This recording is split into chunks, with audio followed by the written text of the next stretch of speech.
Hi అండి, welcome to my channel. ఈరోజైతే మామిడికాయ కారం పెట్టేస్తున్నాము. మా సార్ అయితే అక్కడే మామిడికాయలు తీసుకొని ముక్కలైతే కొట్టిపిచ్చేసారండి చక్కగా. తర్వాత అయితే ఇంటికి వచ్చాము. 8 గ్లాసుల ముక్కలు అయితే వచ్చాయి. దానికి 2 గ్లాసుల ఆవాలు, పావు కప్పు మెంతులు, పావు కప్పు జీలకర్ర, సగం కప్పు ధనియాలు అయితే తీసుకున్నాము. అవన్నీ ఫైన్గా గ్రైండర్ చేసుకొని పక్కన పెట్టుకోవాలండి. వెల్లుల్లిపాయలండి, 8 గ్లాసుల మామిడికాయ పచ్చలకు 1 గ్లాస్ వెల్లుల్లిపాయ. అందులో కొన్ని ఎందుకు తీసామంటే కచ్చాపచ్చగా గ్రైండర్ చేసుకొని తాలింపులో వేయడానికి. మిగిలిన ఎల్లిపాయలు మనం పచ్చడి పెడతాం కదా, ఆ ముక్కల్లో కలిపేయడానికి అయితే పక్కన పెట్టుకున్నాము.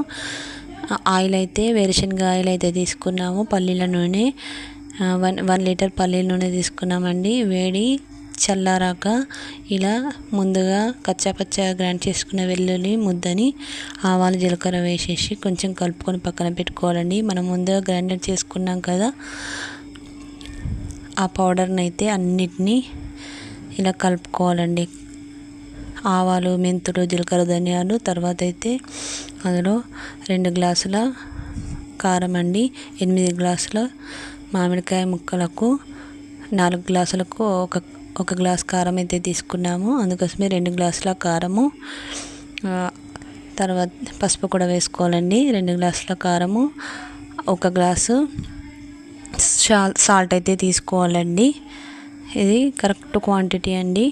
ఇలా తీసుకొని మంచిగా కలుపుకోవాలి. ఇందులోనే మనం వెల్లుల్లిపాయలు పెట్టుకున్నాం కదా ముందు, అవి కూడా వేసేసుకోవాలండి.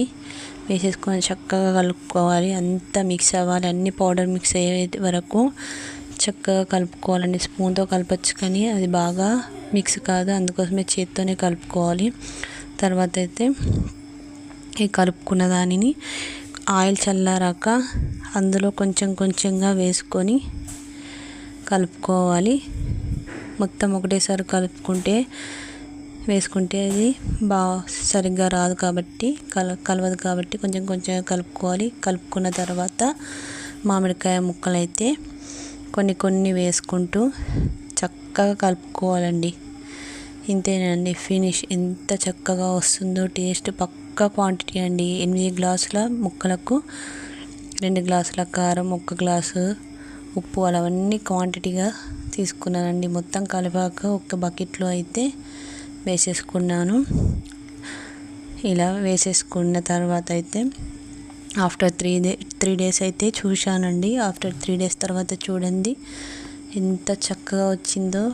టేస్ట్ మాత్రం అదిరిపోయింది. ఉప్పు కారం అన్నీ కూడా చక్కగా సరిపోయాయండి కదా. ఎంత చక్కగా వచ్చిందో. టేస్ట్ కూడా చాలా బాగుంది. నచ్చితే లైక్ చేయండి, షేర్ చేయండి, సబ్స్క్రైబ్ చేయండి. ఓకేనా ఫ్రెండ్స్, బాయ్.